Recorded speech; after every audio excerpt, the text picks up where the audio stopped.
বাস্তবতা সত্যি নির্মম, তাই না? সব ভালো করতে গিয়ে সবকিছু খারাপ করে দিই আমি। খুব পুরনো বন্ধু, ছেলেবেলার অভ্যেস, পছন্দের বইয়ের মলাট, যত্ন করেছিলাম সবের, কিন্তু কোনোটাই রাখতে পারিনি কাছে। মানুষকে ভালো রাখতে পারলে খুব খুশি হই আমি, তাই যারা আমায় একদমই চায় না তাদেরও ভালো করতে চাই আমি। খানিকটা উদ্বাস্তু কিংবা অযাচিত অতিথির মতো ভেসে বেড়াই সবার জীবনে, তাই আমায় ঝেড়ে ফেলার ছুতো খোঁজে সবাই।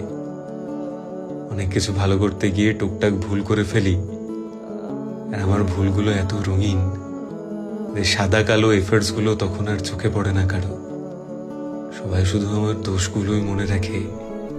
সবার কাছে খুব খারাপ হয়ে যায় তখন, কিন্তু কি করব, গায়ে পড়ে ভালো তো সবার আমিই করতে যাই, তাই সব দোষ তো আমারই।